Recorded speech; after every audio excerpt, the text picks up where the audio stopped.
Shabbat Shalom. Let's turn in our scriptures to Hebrews, the book of Ivrim, Hebrews and chapter 10, and jump right in there this Shabbat. What we're going to be finding this week is that we take this break in the narrative from the first part of the book of Hebrews. So chapter 1 through chapter 10 is where we really dealt with the main theological issues. And now, as we enter into this second part of the book, we're going to be looking at more of a practical application and the superiority of the Son and how he is walked out in the believer's life. Now, remember, our author has already shown us the superiority in the preceding chapters of the Son over the three main pillars of Judaism.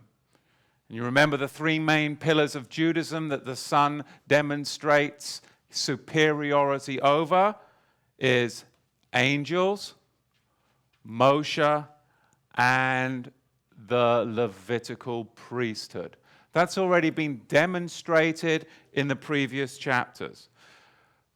But today, I'm only going to visit about 8 verses in chapter 10. And then I want to branch off on the backdrop of the Holy of Holies, the Hebrew Kadosh Ha Kedoshim. And I want to look at the Enochian view of the transfiguration and the corrupted priestly class, because these were in full view to our audience. And next week, we'll go actually in depth into the verses of chapter 10. But today, like I said, I just want to go into the first 8 verses and then drop into 3 main areas. Number 1, the backdrop to the Holy of Holies, how it was understood to our first century audience, because we don't have a clue today. Many of us grew up in the institutionalized church, and we would sing this song, "We enter into the Holy of Holies. We enter by the blood of the Lamb." Do you like that? Who's ever sung that? Am I the only one? Okay. But there's a slight problem with that. Are you the high priest? So we don't get to enter into the Holy of Holies. He's the high priest. We get to go because the outer veil was the veil that was ripped, not the inner veil, so that you and I can now come from the court of the nations, the court of the Gentiles, and we can now enter into the holy place. And now we have direct access to the Kohen Ha Gadol, the high priest, and he's the one who enters into the Holy of Holies. Because if I can enter into the Holy of Holies, I don't need Yeshua. You see how, so we don't understand. We sing these songs, but we don't understand what we're actually saying, because we've grown up in this Greco-Roman institutionalized religion. Some of you have, not all of you. So I do want to spend that time going into the backdrop of what the Holy of Holies, the Kadosh Ha Kedoshim, meant and was the expectation of our first century audience. I want to look at the Enochian view of the transfiguration and the corrupted priestly class. Why do I want to do that? It's been a very sad week for me. In my years as a minister, as a pastor, a rabbi, whatever you want to call me, I've seen too many people die. I've gone to too many funerals. I've stood at too many deathbeds. And this week, my wife's brother died 2 days ago. He was 36 years old. I've done a funeral for like a 6-year-old kid before. And I just get sad. And when I was in this week's message, preparing it for chapter 10, I was like, what is the hope that is in me? What is the hope that is in me? The hope, of course, for my brother-in-law is that he got to get paid a denarius even though he came in at the 11th hour. That's my hope. Yes, he stood idle for most of the day and struggled with addiction like myself and many of you have. My hope is that he did get paid the same wage even though he came in at the 11th hour. That's a hope that many people don't have and they don't understand. My hope isn't in animal sacrifices. My hope is in understanding the Holy of Holies. And my hope is in the transfiguration. Because I truly anticipate that one day, it will be frightening, but you'll look down on your flesh and you will literally see your flesh breaking up and disintegrating as light comes through. Because originally we were created with garments of light. And then it was later that we were given garments of skin. And ultimately, the transfiguration takes us back to perfection, where we will be cloaked in garments of light. And I fully anticipate, and it'll be scary, won't it, to see your flesh disintegrating because you're attached to your flesh. But our hope, what is the hope that is in you when somebody close to you dies? Or you're standing at a deathbed of somebody, or you have to do a funeral for a 6-year-old. What is the hope that is in you? Is it the animal sacrifices? Is it in the New World Order Levitical temple that they're trying to construct? Or is it in really what the Holy of Holies, the Kadosh Ha Kedoshim, was all supposed to represent to the people?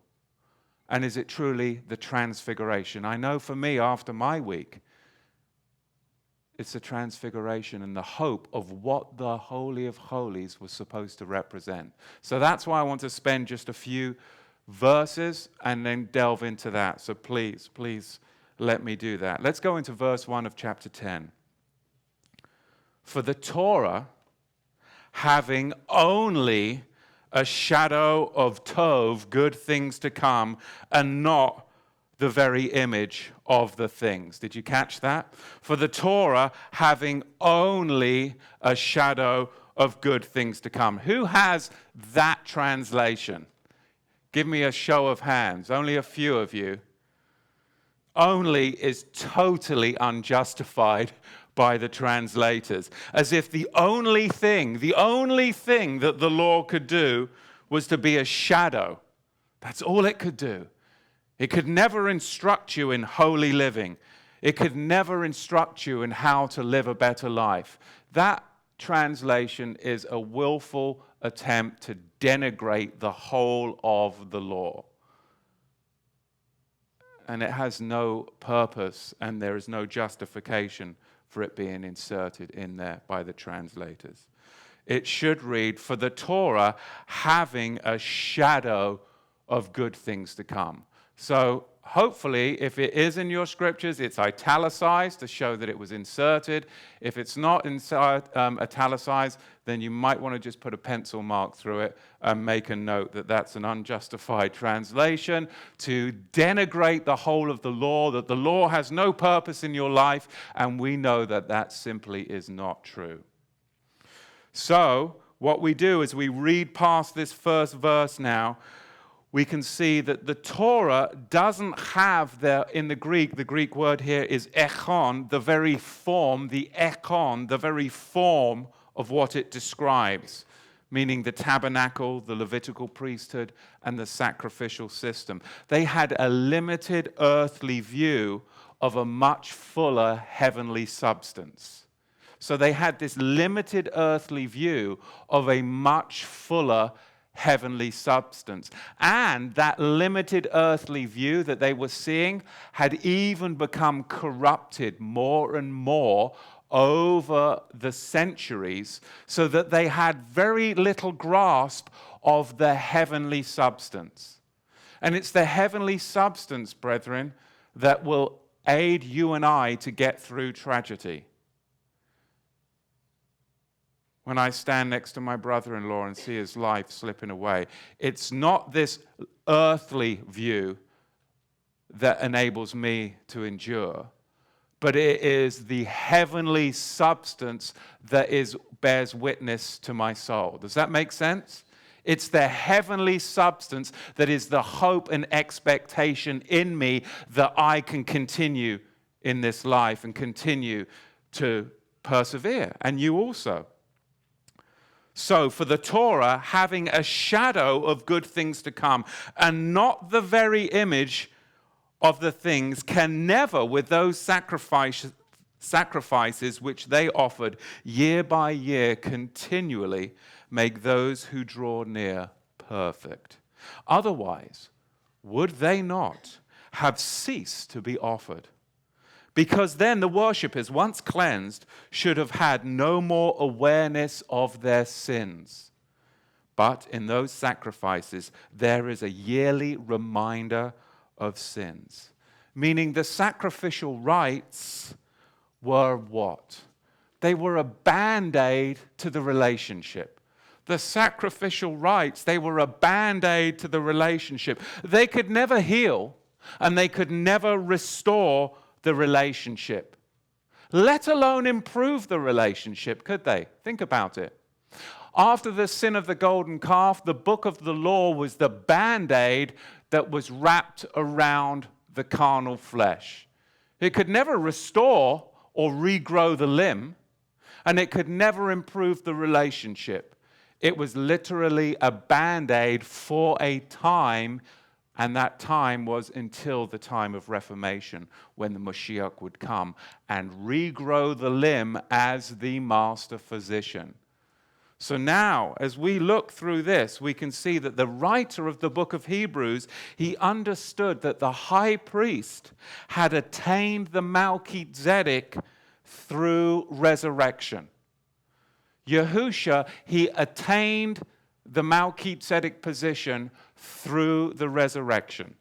In Hebrews 7 verse 15 it is written, "And it is yet far more evident, if in the likeness of Melchizedek there arises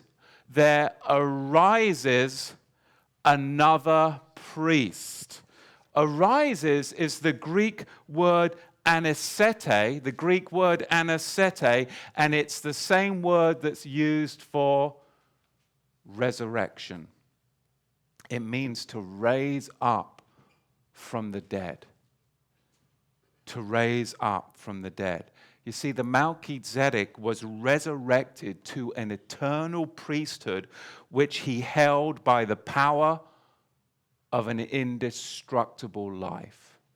And that's the hope that is in me. And that should be the hope that is in you. The power over an indestructible life. Quite honestly, I don't get it. I don't understand how people can live in this world without the hope of an indestructible life. That is why this world is so full of busyness and gadgetry. Because it's a distraction. Because Yahweh isn't in the distractions. He's not in the earthquake. He's not in the fire. Turn it all off, shut it all down, go into a small dark room, and that's when people become terrified with the silence of their own thoughts of depravity. Because where is Yahweh?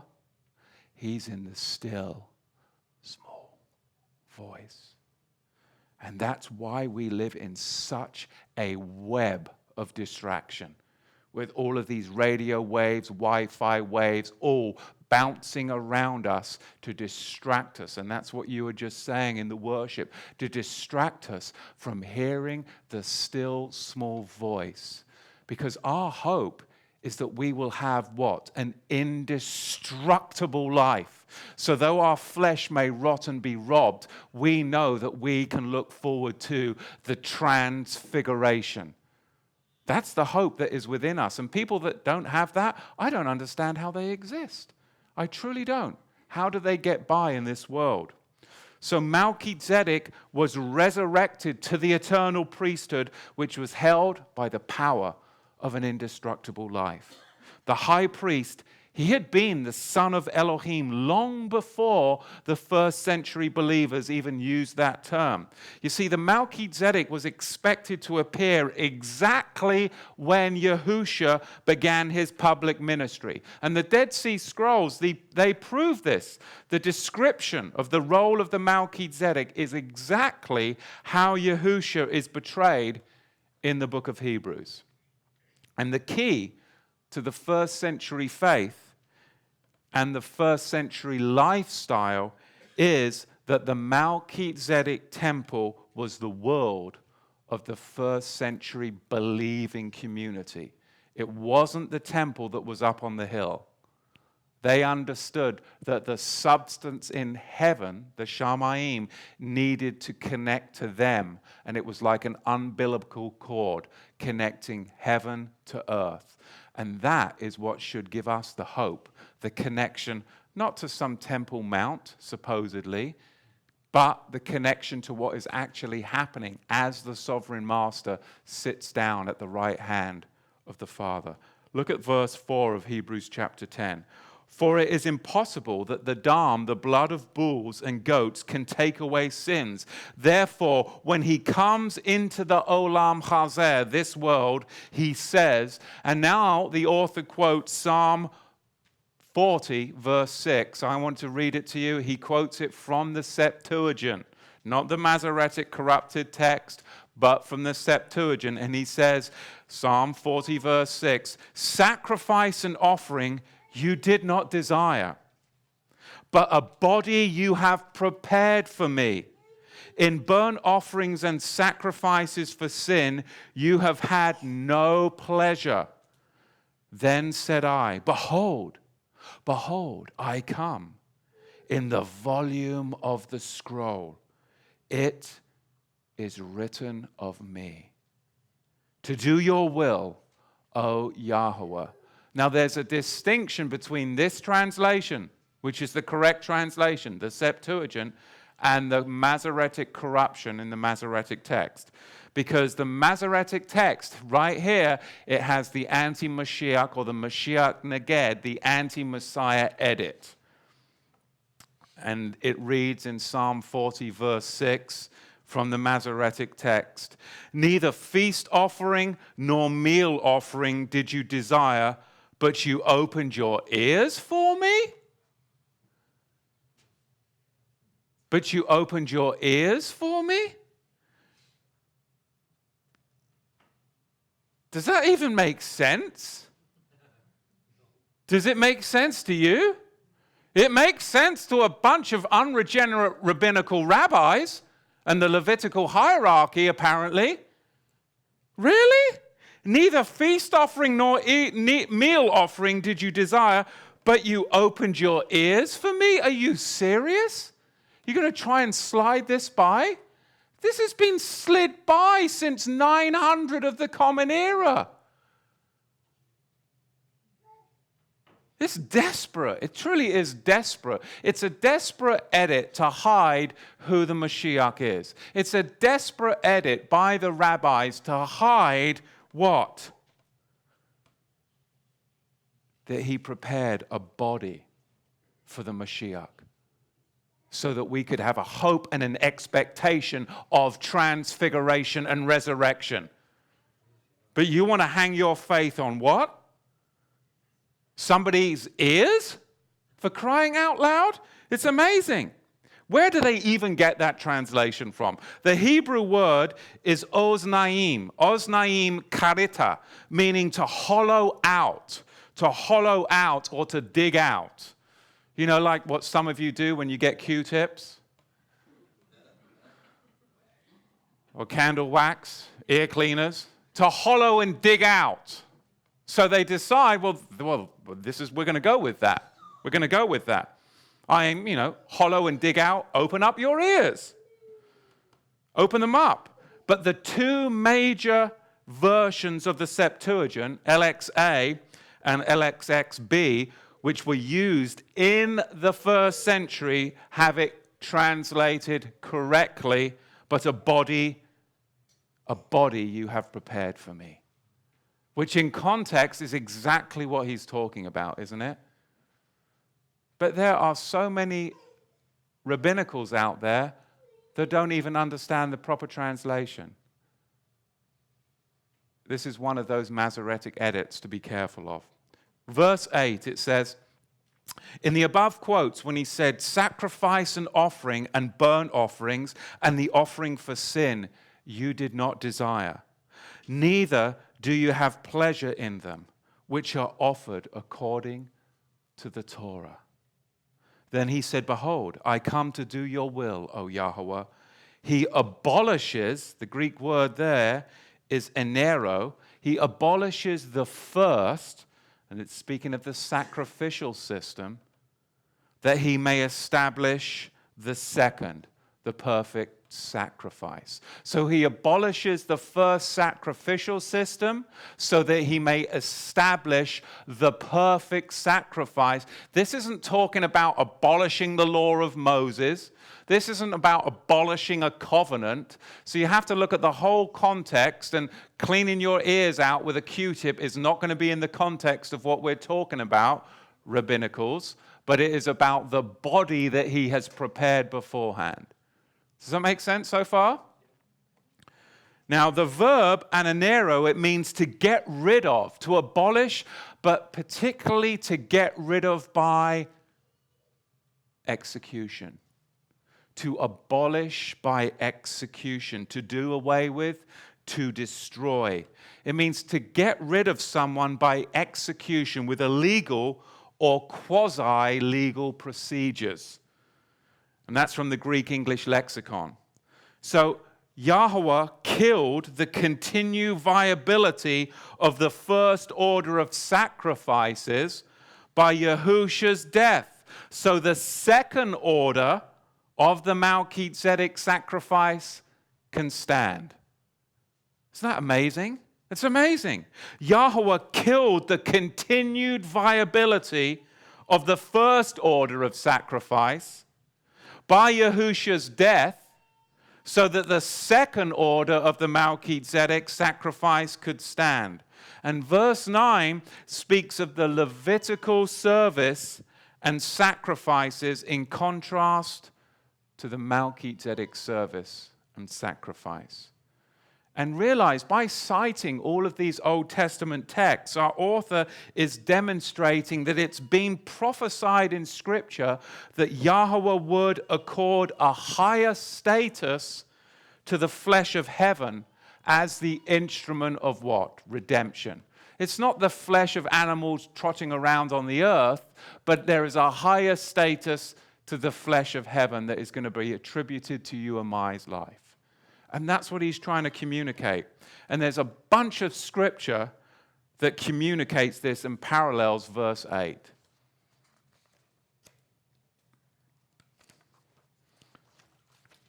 I'll give you some scriptures right now and read to you. Hosea chapter 6, verse 6. Isaiah chapter 1, verse 11. 1 Samuel chapter 15, verse 22. Let me read a few of these. For I desired rachamim, I desired mercy, not sacrifice, and the knowledge of Elohim more than burnt offerings. Isaiah 1:11. To what purpose is the multitude of your sacrifices to me? Says Yahweh. I am full of the burnt offerings of rams and the fat of fed beasts, and I delight not in the blood of bulls or of lambs or of goats. 1 Samuel 15, verse 22. And Shemuel said, has Yahweh as great a delight in burnt offerings and sacrifices as in obeying the voice of Yahweh? See, to obey is better than sacrifice.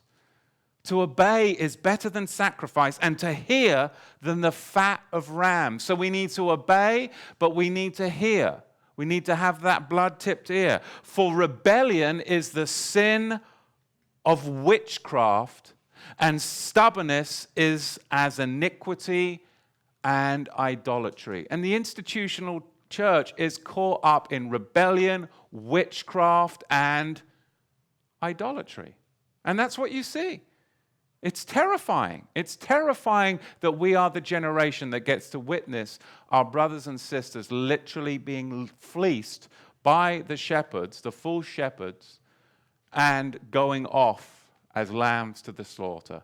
It's terrifying. But you start talking to them about obedience and commandments, and you are what? You're a bunch of legalists.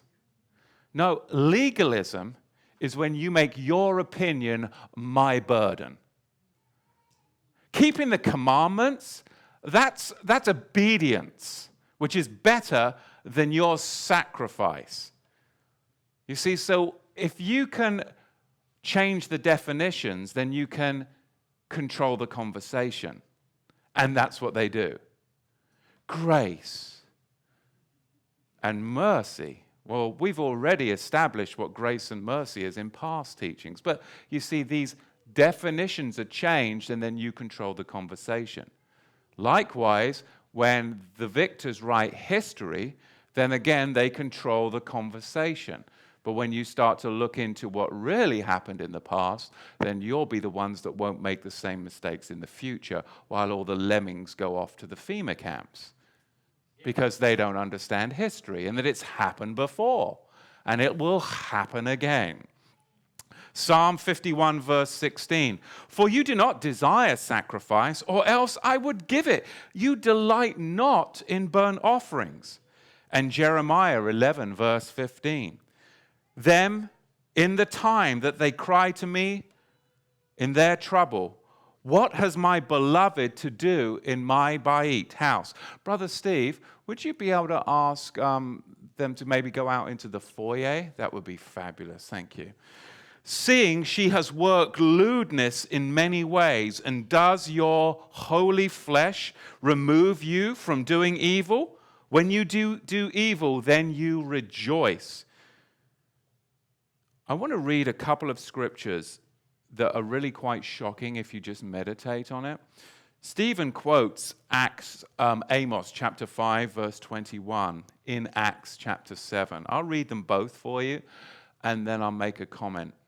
And we'll offend a few people, but it is what it is. Amos chapter 5, verse 21. Make sure that I'm not making it up. Turn there yourselves.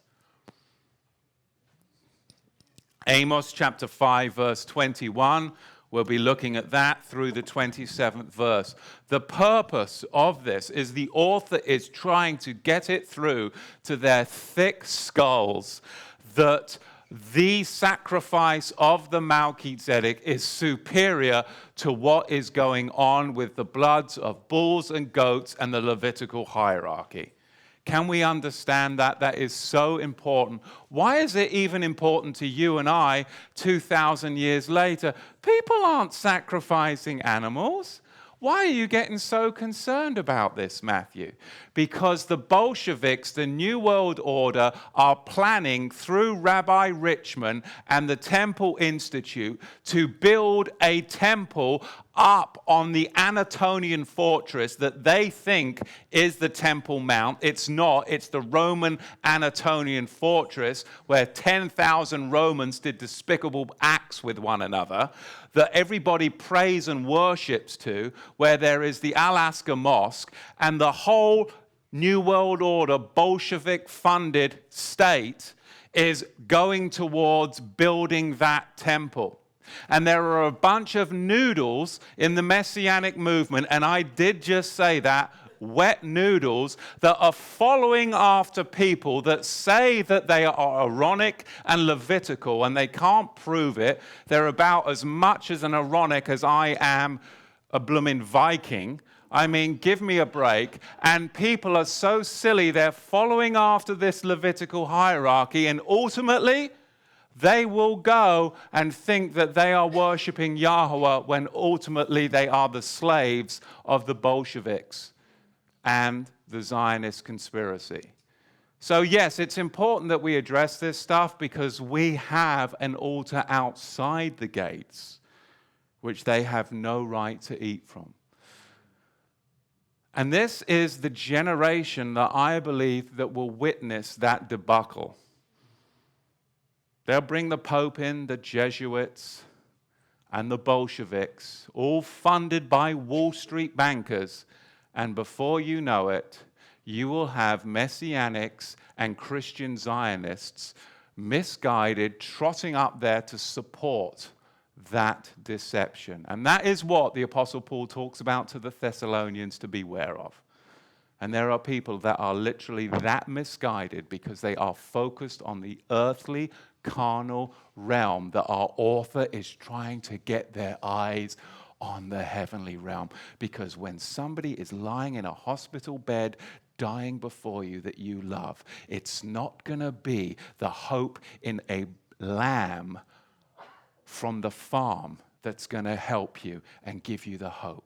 It's going to be the hope of the Lamb that sits at the right hand of the Father, ministering for you today so that you can have that umbilical cord connection from your present situation, which would be hopelessness, to a situation of hope, inspiration, and encouragement because you have the connection. And the hope that is in you is a transfiguration and a resurrection hope. Let's be real. That is what's going to help you through the tribulation, not a sharp knife and a bunch of fluff. So I am very passionate about this because from history, what they failed to do 70 years ago, they are now working on fulfilling today in Europe, in Germany. What they failed to do 70 years ago, they are now working on that plan and bringing it into fruition. And just like 4 years ago, none of you had heard about ISIS, right? Didn't exist because we weren't fighting ISIS 4 years ago. Who were we fighting? The CIA, Al Qaeda.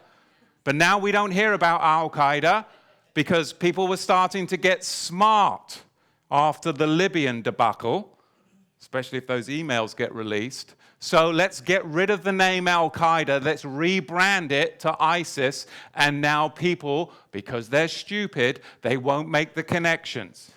Who hears about Bolshevism today and the Bolsheviks? No. Well, let's rebrand it and call it the State of Israel, and people won't make the connections. I met a history buff this week, and I said, what's your speciality? Well, he's history. I said, well, yeah, history's huge. I mean, what's your speciality? Oh, my speciality is the Second World War. Fabulous. Tell me, how did the Second World War get started? And he just starts going off on all this college liberal junk. And I'm just like, really? I said, have you ever heard of the Bolsheviks? He's like, the what? The Bolsheviks. I said, unless you understand the Bolshevik Revolution and the Bolsheviks, you have no idea about anything of the Second World War. Because that's why the Second World War started. And again, you can't expect to be told the truth in these liberal universities because the professors that do tell the truth, they lose their tenure and they're out. They're out. So I said, you might want to do this. If they tell you Winston Churchill was a good man in your college, then you might want to just think that he's an evil man and then try and prove that he's good. And he's looking at me like, you're crazy.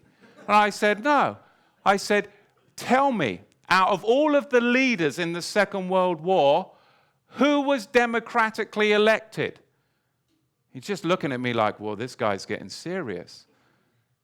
Was Stalin democratically elected? No. So that means he was a dictator. Was Roosevelt democratically elected? No. So that means he was a dictator.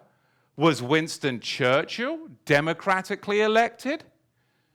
No. So the Allies were dictators. There was one that was democratically elected, but we don't want to mention him because then you're out, you're done. You see, this is the crazy world that we live in. We live in a political, financial, religious whirlpool. And when you start talking about the true faith, the true currency, and the true system of theocratic government, you're done. And there are so many ministers that are afraid financially, but as I said last night, I believe financial isn't the biggest motivator for their fear. Their biggest motivator is they are afraid of losing their position and losing their reputation. So they won't, because ministers have this idea that the ministry is an entity that needs to be protected. I got to protect the ministry. I know what you're saying is the truth, but if I say it, it could damage the ministry. Like the ministry is this entity. So Torah to the tribes is registered with the state. Yes, it is an entity that way, but the ministry is you guys. It's the people.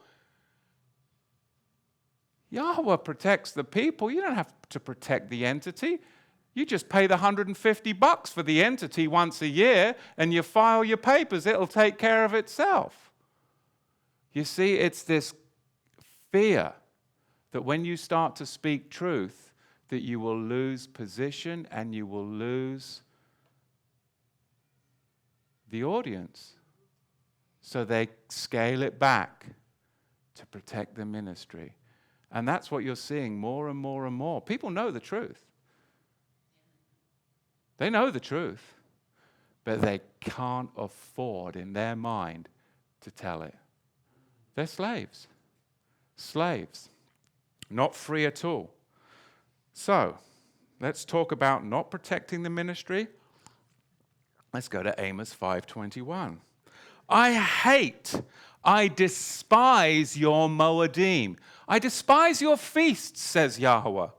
I am not pleased with your Mikra Kadeshim, your holy convocations. Though you offer me burnt offerings and your grain offerings, I will not accept them. Neither will I regard the shalom offerings of your fattened beasts. Take away from me the noise of your songs, for I will not hear the melody of your stringed instruments.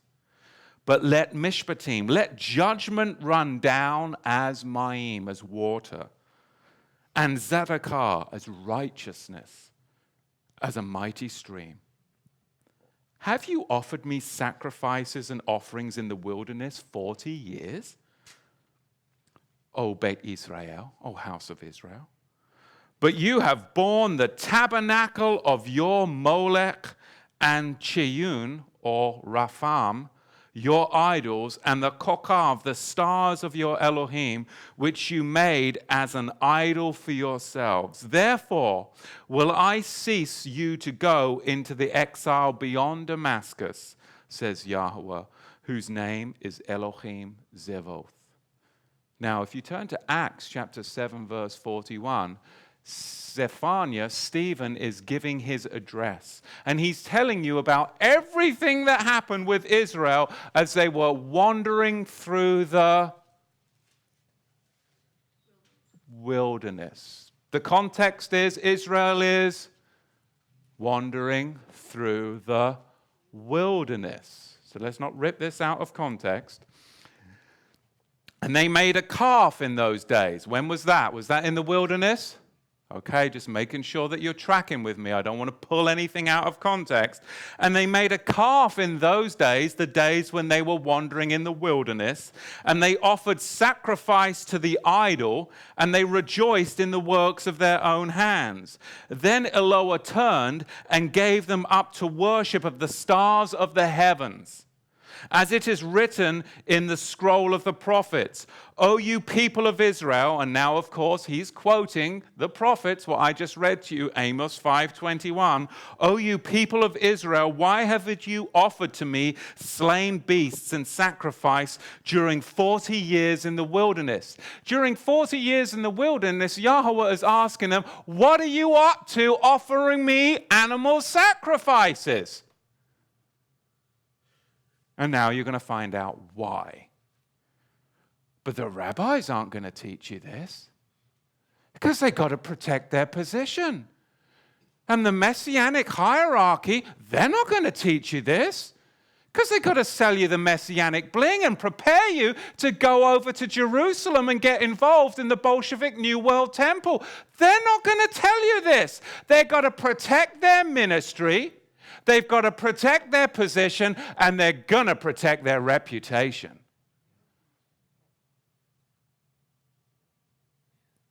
Why? Yes, you took up the tent, you took up the tabernacle of Molech and the star of the mighty Rapham, the Star of David worship, and you made images to worship, and so I will carry you beyond Babylon.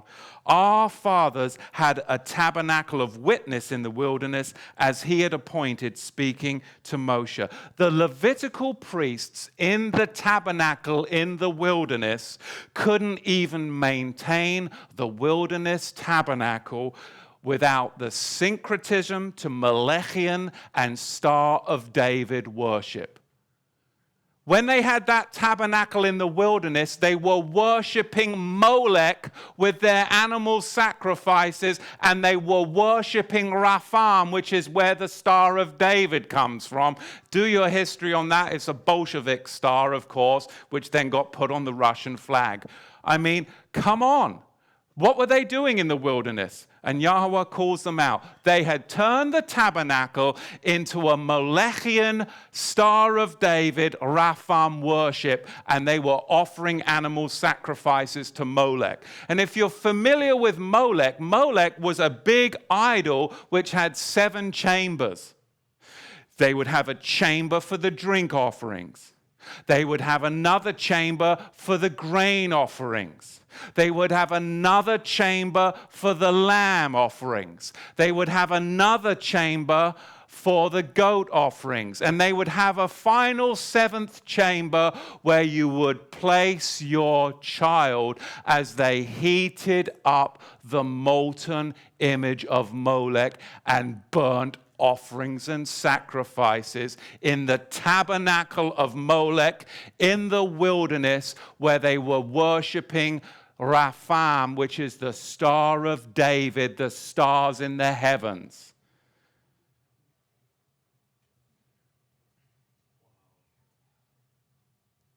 Their Levitical priesthood couldn't even maintain the tabernacle for 40 years without syncretism into Molechian and Star of David worship.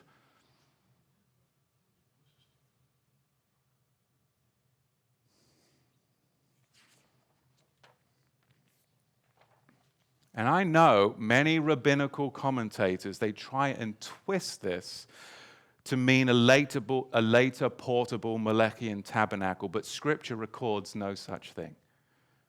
Here the context is immediately after the golden calf and the subsequent 40 years in the wilderness, prior to Joshua bringing them into the land, verse 45. Can you see that context?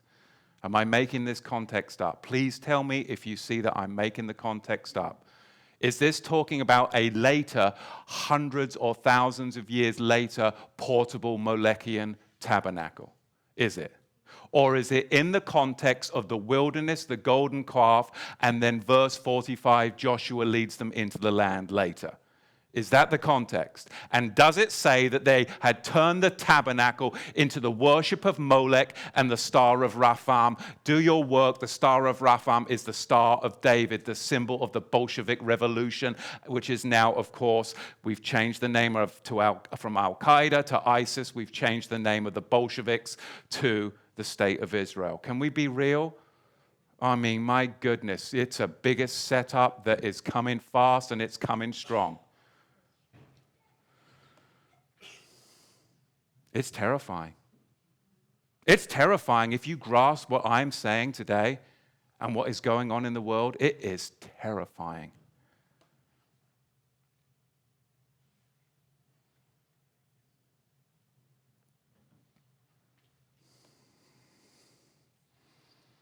Isaiah 57 verse 7, Isaiah 66 verse 1 go on to tell you how dreadful Yahweh thought of their sacrifices, as if they slew a man, killeth an ox, as if they slew a man.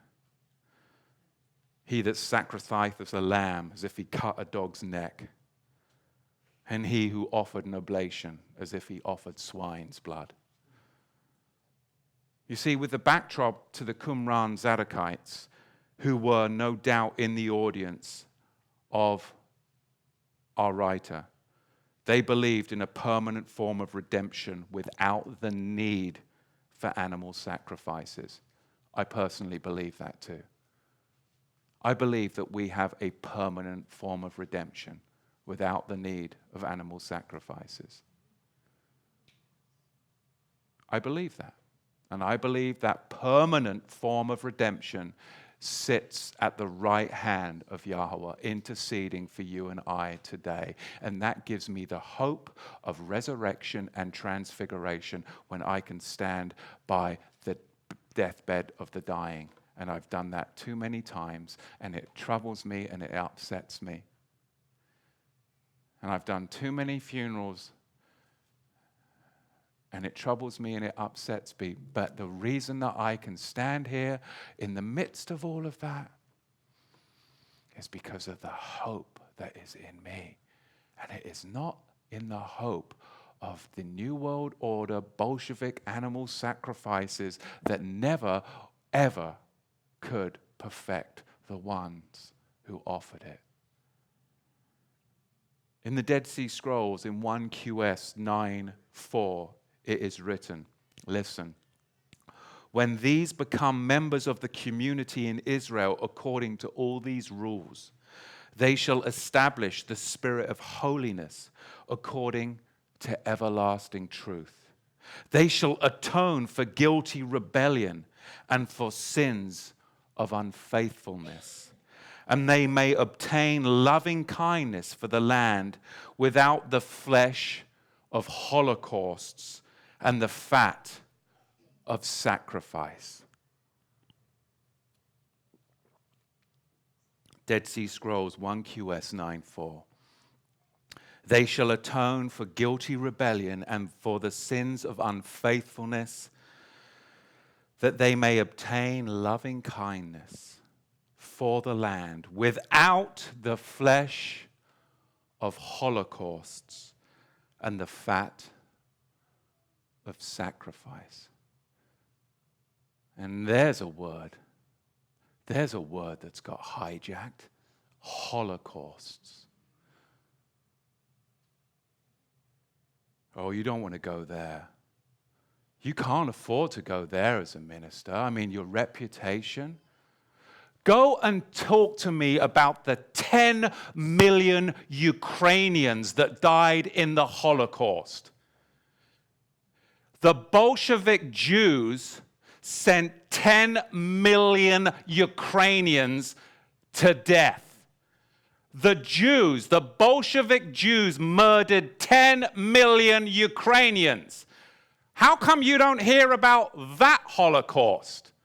How about from 1945 to 1946? 3 million German civilians were murdered by the Allied forces in 51 concentration camps, with the biggest migration of civilian population ever in the history of the world, from East Prussia and the Sudetenland, as the Stalin's Red Army Bolsheviks came in and murdered 3 million German civilians from 1945 to 1946. These are in congressional records. How come we don't hear about that Holocaust? If you went to Berlin between 1945 at the close of the war and 1946, congressional records record that there were thousands of Germans naked hanging from the trees around Berlin, that the Bolsheviks strung up, that the rivers were full of thousands of civilian Germans that were getting flooded into the seas from 45 to 46. Because as the Bolshevik Red Army came in, there was the biggest mass forced expulsion of a civilian population ever in the history of the world, as those in what used to be called the Sudetenland, East Prussia, were then moved into the Soviet Red Army territory. You see, this word Holocaust has been hijacked. You speak to the Ukrainians about that.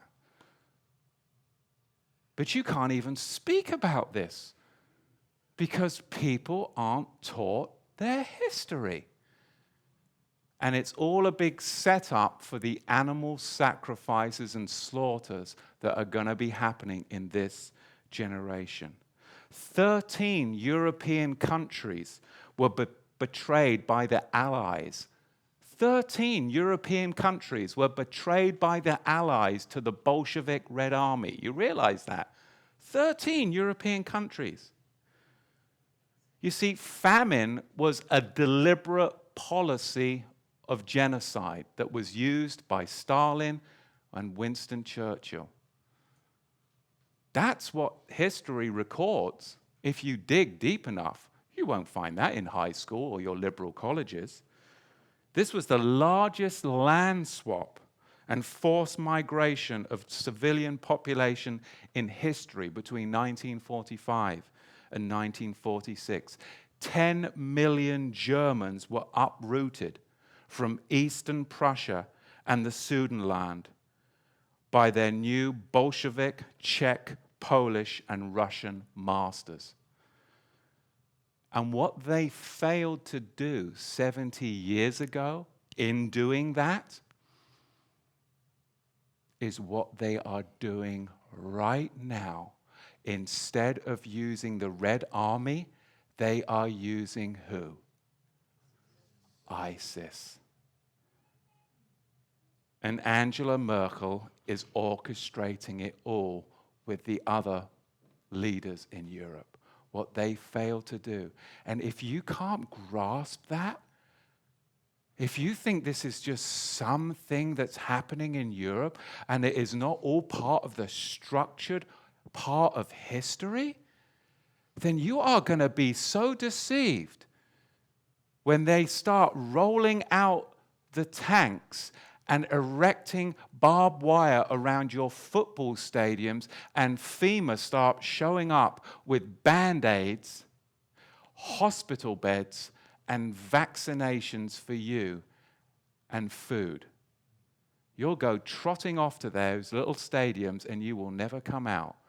This is what they're preparing for, because what they failed to do 70 years ago, they are now in full swing and successfully doing, using ISIS and the mass migration from Syria and those regions. And they could never have done it without what they did 70 years ago and the formation of the European Union, where sovereign nations no longer have the right legally, because they signed the pacts. they have to take these migrants. Every nation has to take their quota. This is absolutely, we are at the pinnacle, and this all connects to animal sacrifices up on the Temple Mount and Yahweh's people being deceived by rabbis, Messianic, Judaism, and Christian Zionists that will lead you to the slaughter because they've bought into that the state of Israel is biblical Israel, when really Bolshevism just switched its name. But it's still the same bankers, it's still the same politicians that used the slave masters of Stalin, Winston Churchill, and Roosevelt to accomplish their goal.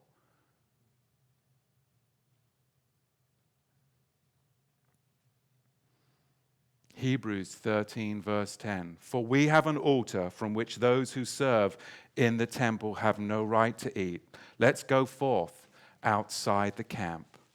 Psalm 110 is an enthronement psalm, and it's set in the Holy of Holies, where a human king was believed to be able to become a transfigured Melchizedek through the ritual of the Holy of Holies. I want to read you from a damaged ancient Hebrew text of Psalm 110. Of course, this is not going to be the Masoretic text, because that's corrupted. We're going to look at the ancient Hebrew of Psalm 110. It says, in the glory of the holy ones, angels, I have begotten you. Now, the damaged Hebrew also mentions do, D-E-W, as part of the process, because do is what? Do is a symbol, Jew is a symbol of resurrection.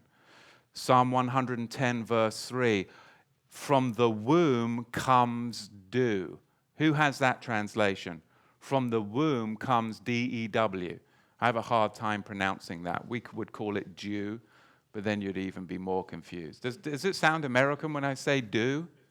There's dew on the ground. It's it's not normal for me to say that, but I've had to, because in the past I've said, the dew is on the ground. What? The dew? Sounds weird. Yes?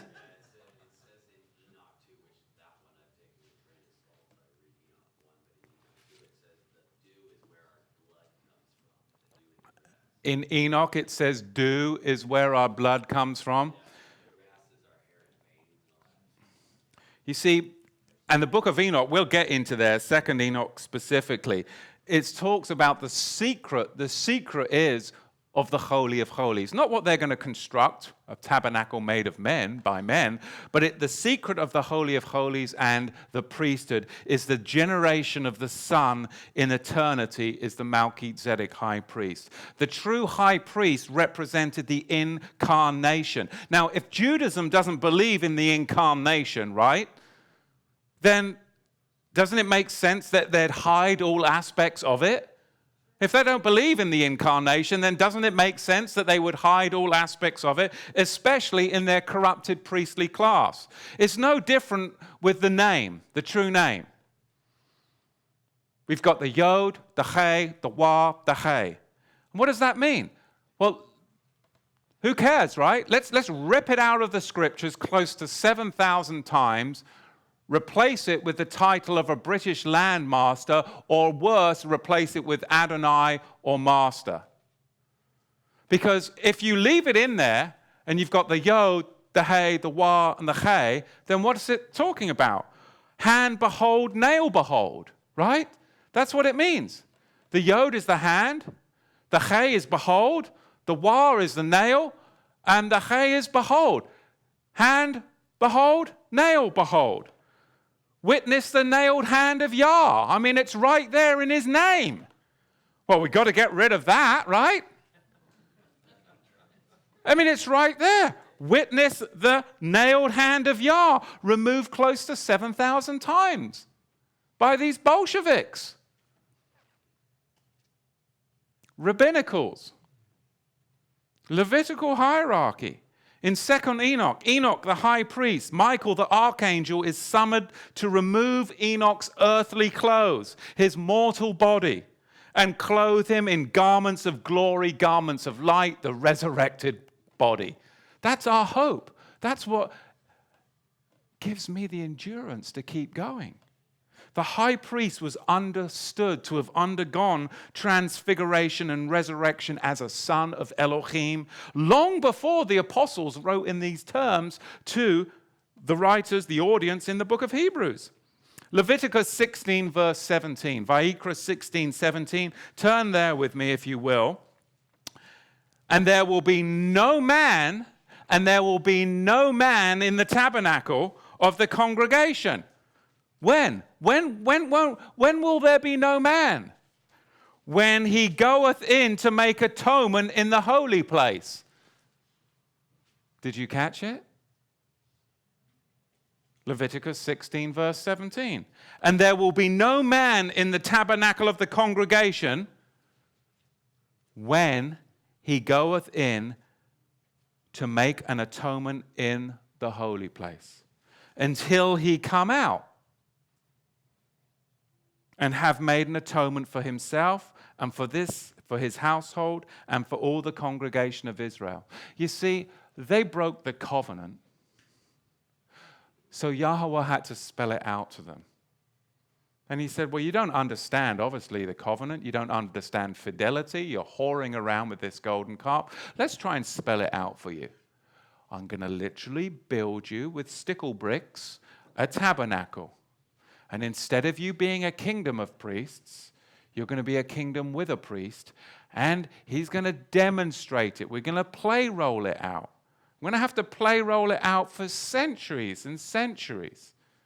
Because you don't understand what is going on in the heavenlies. That's not your reality because you're unfaithful. Because you're carnal. So now I'm going to try and demonstrate it to you in an earthly realm so that you can understand what's going on in a heavenly realm. But then they get into Malachian worship, Star of David worship, worshiping the host of the heavens, even in the tabernacle in the wilderness. But the high priest was supposed to communicate to them what was going on in the heavenlies, and he was given an opportunity to do that once a year. Because he was supposed to be able to go into the tabernacle as a man. But then once he entered into the Kadosh Ha Kedoshim, he was what? Not a man. Until he came out of the Kadosh Ha Kedoshim, the Holy of Holies, and then he became a man again. So the Holy of Holies, with all of the furniture in there and the electromagnetic furniture and the way of the vibrations, with the Ark of the Covenant, that the man would draw forth with his linen garments, and he would what? Be transfigured, and his flesh would turn into garments of light, but once a year. And he was supposed to then come out and witness to the people of the hope that is supposed to be in you and I. But hang on a minute. They're starting to get a lot of traction with this animal sacrifice stuff. They can control the people. They can turn it into a money-making thing. And do you think then, by them not acting appropriately and righteously, that they were able to transfigure? No. And now you'll see that Enoch communicates what was supposed to happen, but what in reality had become so corrupted. Our author is communicating to his audience what the Holy of Holies was always supposed to be like, that wasn't realized in their lifetime. Philo, the Jewish historian, he understood this to mean he shall not be a man when he enters to make atonement. He shall not be a man. Judaism's ideas and understandings of the temple are gleaned from the Second Temple period. Zerubbabel's temple, Herod's temple, they do not come from the tabernacle like our authors. Notice our author uses the term tabernacle. He's referencing back to the tabernacle in the wilderness. He doesn't use the term temple because that had become so corrupted. Why? Because how can you get enlightenment, how can you get transfiguration in a temple that doesn't have the furniture for the dynamics to enable it to work. You have to have the furniture with the quantum physics available to bring in the transfiguration. If you've got a temple that doesn't have the furniture, are you going to enable to attain the transfiguration through quantum physics? No. So they had no concept of it by the time of the writer of the book of Hebrews. They had no concept because they didn't even have the right furniture.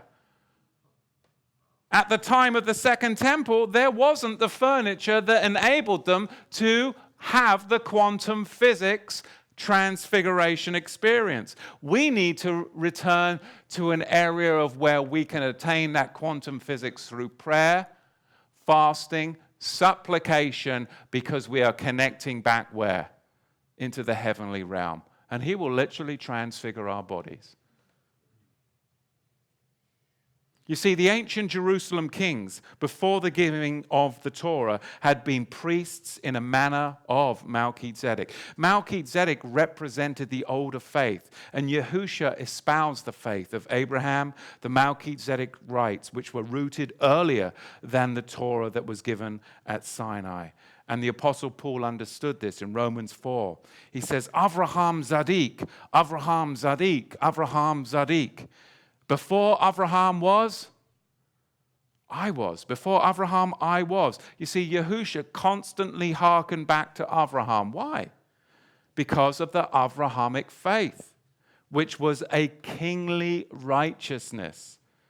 And it wasn't finally replaced until just before the first temple was destroyed. The Qumran community, they expected Melchizedek to appear exactly when Yahusha began his public ministry.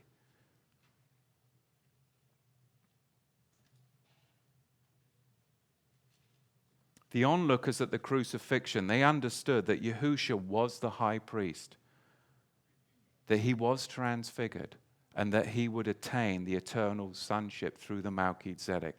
I want to read to you from the letter of Barnabas. It says this: the priests used to eat the holiest portion of the sacrificed goat raw and mixed with sour wine vinegar. I love your face right there. She's like,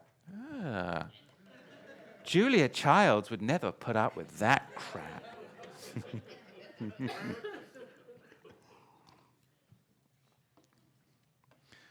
But the first temple believers, they understood the high priest became one. He became one with the blood he was offering inside the veil. He was both the high priest and the offering. That's what they understood. Can you see why Yahusha's sacrifice, high priesthood, and resurrection were so easily embraced by the priesthood? You see that many in Acts 7, I believe it's Acts 6, they were leaving the priesthood and following the Melchizedek. Why? Because they had anticipated that this would happen, but it wasn't happening. And then they had the witness by the disciples and the believers that it was happened, and it had happened through the transference of the Melchizedek.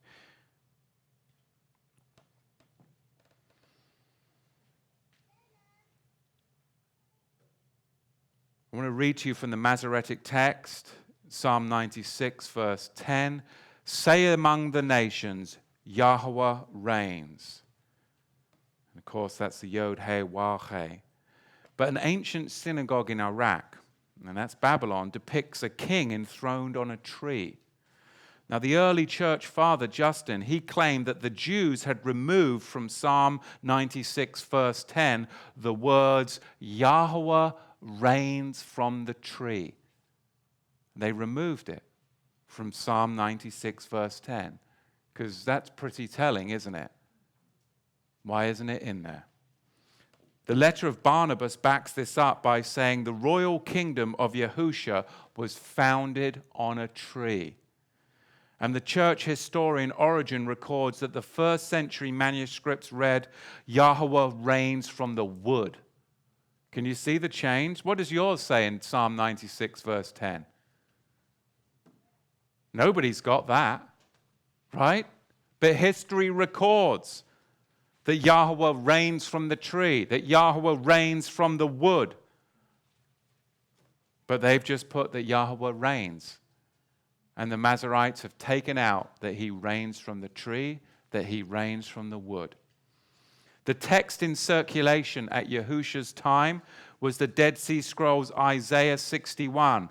Your Elohim is Melchizedek. You see, so this was why it was so much easier for people to embrace the Melchizedek, because there wasn't the rabbinical corruptions that are so afoot today.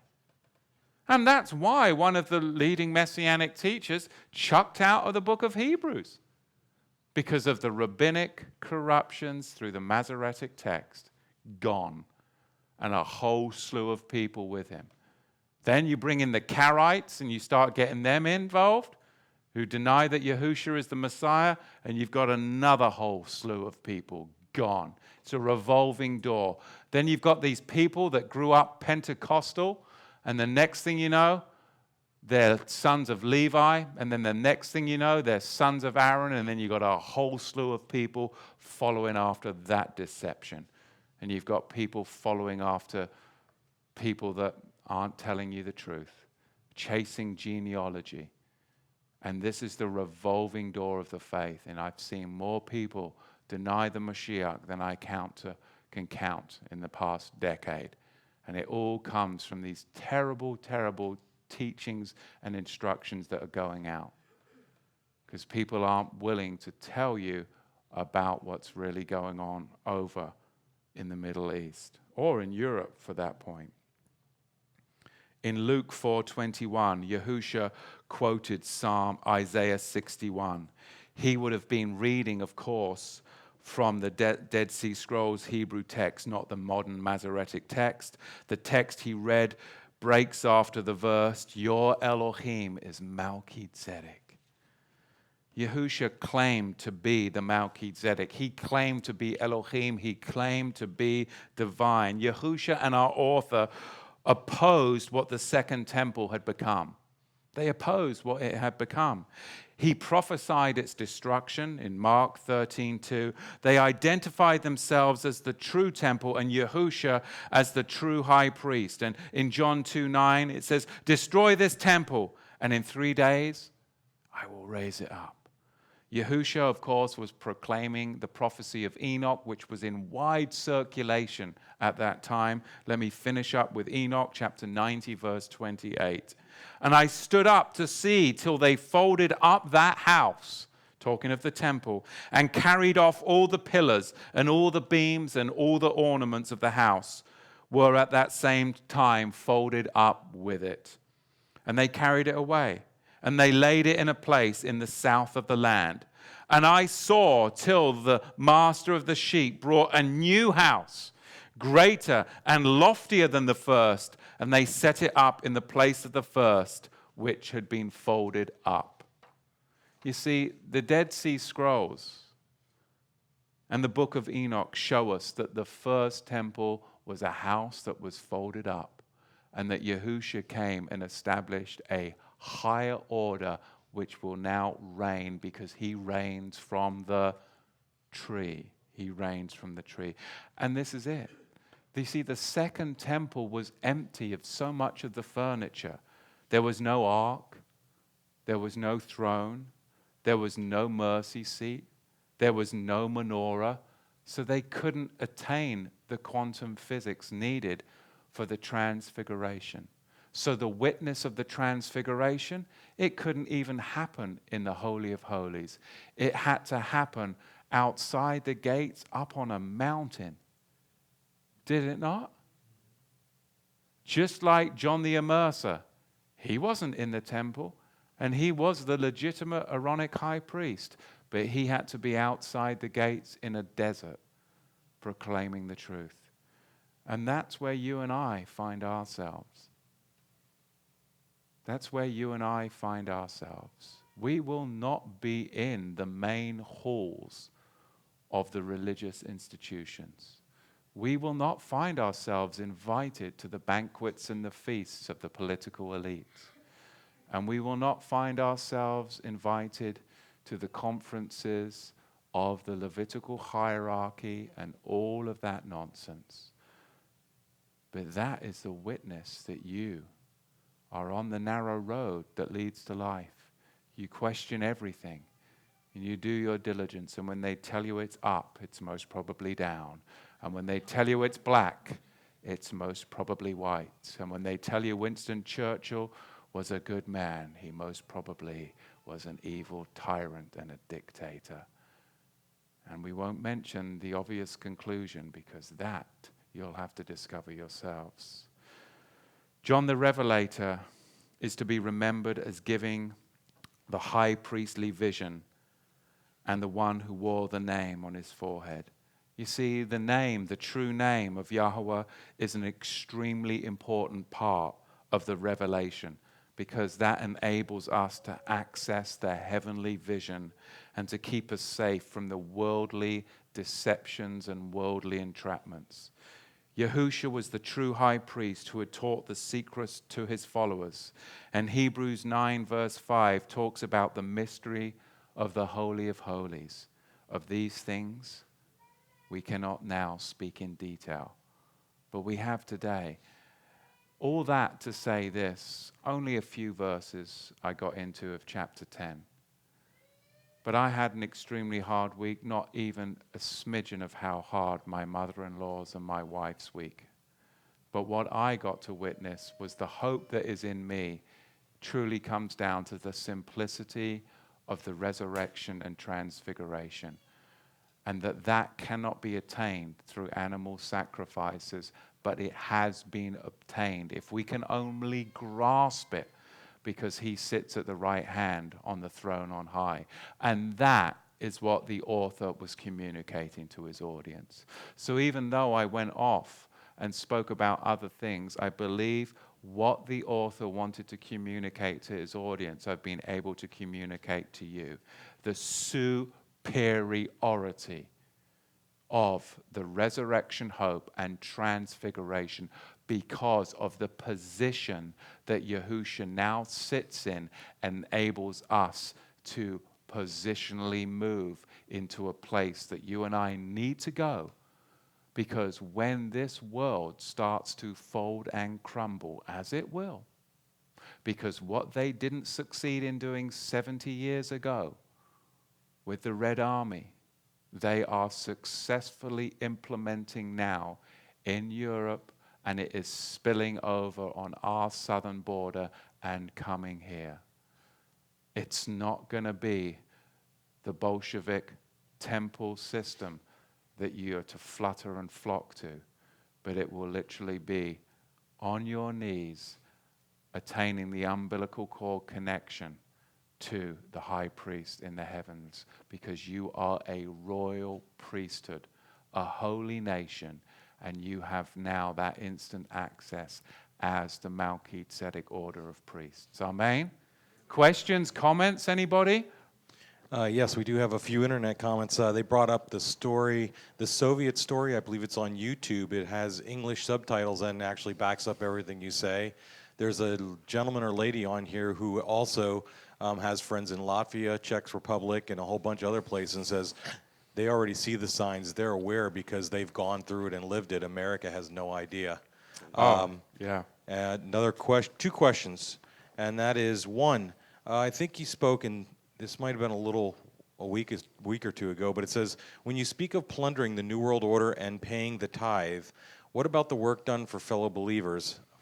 I don't think of that as plundering the New World Order. I have a small home business and have just started. My only client right now is a fellow believer. I would think I should tithe on those payments as well. Is this correct? That's the first question. Say that again. It was about the New World Order, I guess, paying the tithe. And they're just wondering if that is correct, if they should tithe on those payments as well with a small home business. Got it. Well, yeah, I understand the question. Should we just plunder from the New World Order? What happens if we're doing business transactions from believers? Should we pay on the tithe of that? The system that we operate in, the economic fiat currency that we operate in, is a New World Order currency. It is a New World Order system. But as believers, we operate in that system because we are in the world, but not of the world. So yes, wherever it comes from, even if you do transactions with believers, then yeah, you would still tithe on that because we got it from the Egyptian system, if you will, until And- that and collapses. This is just a reiteration, but the second question is this. Wouldn't we want to follow the health laws, the laws relating to treating one another, as well as the dietary Sabbath and feast days? I would appreciate your clarification. The health laws. I think kosher. Now, ask me that one again. Okay. Yeah, they're clarifying that they know the temple and sacrificial system has changed. Correct. So it seems that Yeshua's sacrifice took care of all that. However, wouldn't we want to follow the health laws and laws relating to how to treat one another, as well as the dietary Sabbath and feast days?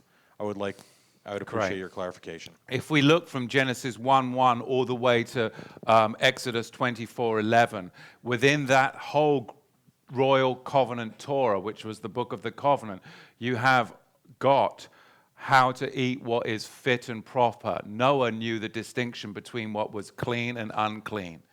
Now, if you want to get more information about it, you can go into the book of the law and you'll find more information. Just leave the Levitical hierarchy behind. So yes, we should be having a healthy biblical diet of distinguishing between what is clean and what is unclean. We should also, as we see, that they abstained from their wives for 3 days before Moshe went up the mount. So is immersion and set-apart living in holiness part of the covenant code lifestyle? Yes. Does the Qumran community witness to multiple mikvahs, and holy ritual living? Yes, definitely. Is it connected to all the Levitical hierarchy? No, it's not. Should we be keeping the Sabbath? Of course. This is all covenant royal Torah. Should we be keeping the royal feasts of Yahweh? Yes, we should. This is all royal covenant Torah. But do we offer sacrifices? No, because we have a high priest, and he is the final sin sacrifice, and any sacrifice that is to be given is a sacrifice of what?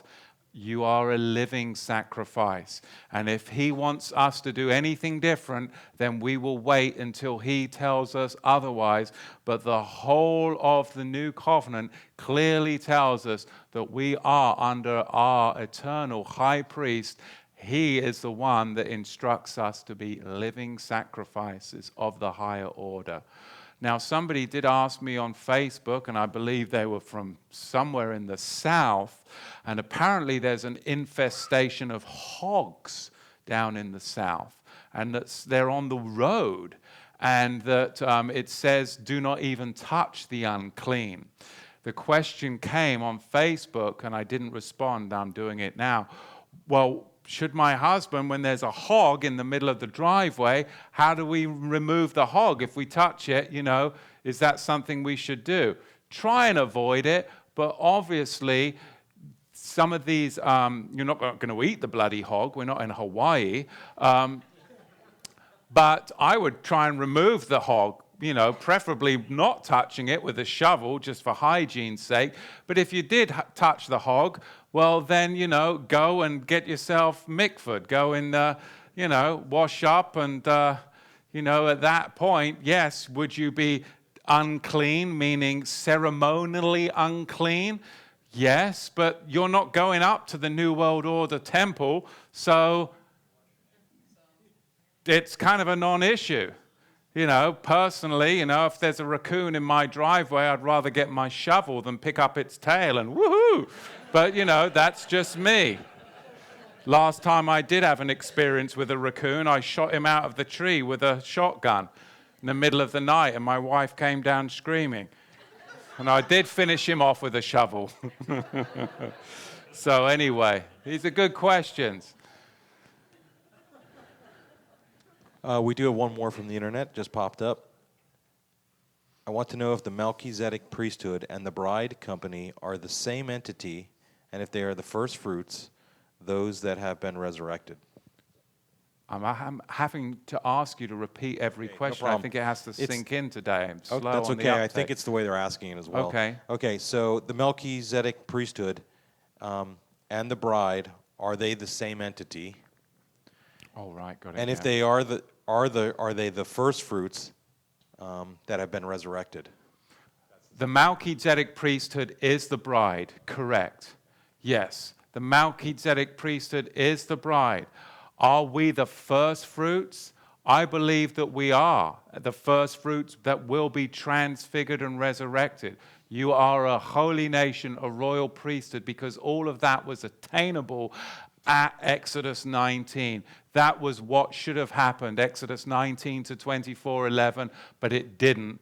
And then they went under the schoolmaster, the book of the law, and that's where they want to enslave you, under the book of the law and the Bolshevik New World Order with their temple and their priesthood.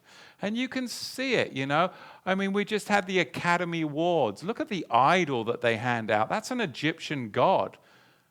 I mean, and this is the world that we live in. Go into these state and federal buildings. I mean, they're all marble and ornate with their idols. These are their churches where they go to worship.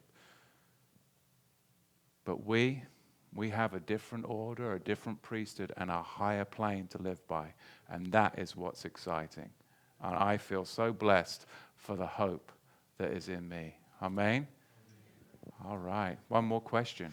Yeah, when we're talking about transfiguration for the Melchizedek priesthood, I guess what's the context for us that we look forward to that or expect it? And I know you mentioned prayer, fasting, and supplication, and just, I guess, what more insight could you give on that topic? I really believe it is doing that deep inward work. We've got to look at the generational sin. We've got to look at the wrath and all of the sin that rises up inside of us. And we have to take the plank out of our own eyes before we start looking at the speck in others. That is the sacrificial work in preparation so that we can hear the still small voice. Because I do believe that there is going to be a quantum shift in this world that we live. And in that point, it's the people, the soldiers, the priesthood, the army of Yahweh that has been doing the work that is has cleaned the inside of the cup that is now prepared for the outside of the cup to be magnificently changed. That's the thing. It really is the inner work, you know, working on those inner demons. It really is. And getting rid of it and confessing and repenting and renouncing and taking boundaries and marking boundaries in your life and saying, I am not going to go back to that. I am going to sacrifice that on the altar. And you don't just take out your little penknife and just nick it, because then it'll get off the altar and walk back into your life. And that's why so many people that's why so many people still struggle with addiction, whether it be to alcohol, drugs, sexual immorality, is because they do not kill the sin. They do not hate the sin. You have to hate it. You have to hate it, and you have to say, I will never do that again. When you kill it vocally and in your heart, then it will not walk back into your life. But if you leave an opening, take it from somebody who's gone through all of this stuff. If you leave an opening, well, one day I might be strong enough that I can occasionally do this, and oh,